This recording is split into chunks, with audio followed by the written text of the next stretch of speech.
So what if I told you that the greatest supernatural powers have nothing to do with levitating or reading minds? Today, we're diving into a fascinating perspective from Zen Buddhism, one that suggests the most profound abilities are actually hiding in plain sight, in the most ordinary moments of our lives. But really, just for a second, think about it.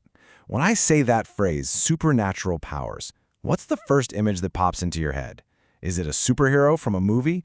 A psychic on TV? Maybe someone bending spoons with their mind? Our culture is just saturated with these spectacular, larger-than-life images. Yeah, we typically think of things like, reading minds, seeing the future, maybe even walking right through a solid wall. These are the flashy, almost Hollywood-style miracles that we've come to associate with having some kind of extraordinary power. But a very different tradition says that this whole way of thinking is a huge misunderstanding. So while so many people out there are chasing these incredible, almost mythical abilities, there's this really profound Zen teaching that offers a radically different and honestly, maybe a far more powerful perspective on what true supernatural ability, or Shintong, really is. And this is where the whole idea just gets flipped completely on its head.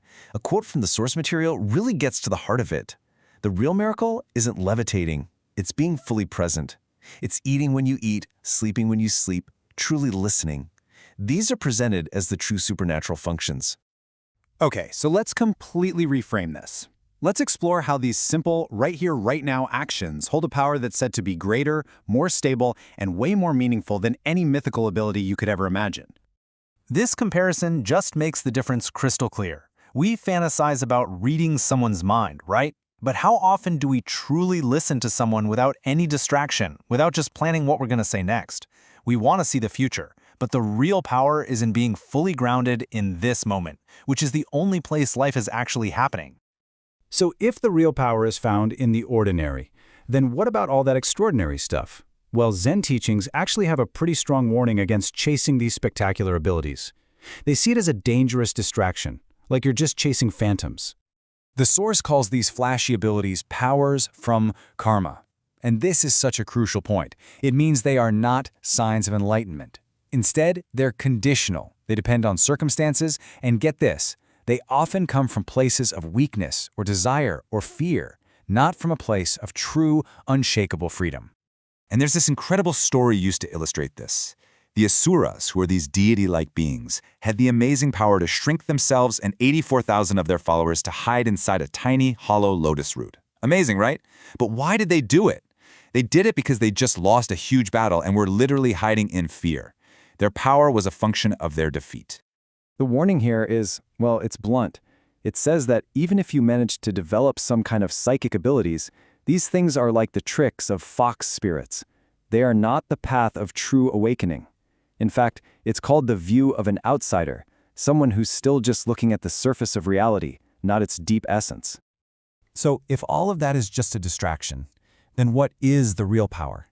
What is the supernatural ability of a fully awakened being like a Buddha? This is where the teaching really gives us its most profound insight. The 6 true supernatural powers, it turns out, correspond to our 6 senses. The power isn't seeing through walls, it's experiencing sight without being deluded or trapped by what you see. It's hearing a sound, whether it's pleasant or unpleasant, without being yanked around by it.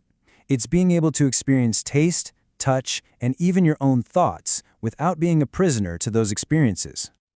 So the ultimate power is not about manipulating the world out there. It's about achieving a state of absolute mental freedom. It's the ability to live fully in the world, to experience everything, but to remain unshaken and clear, no matter what comes your way.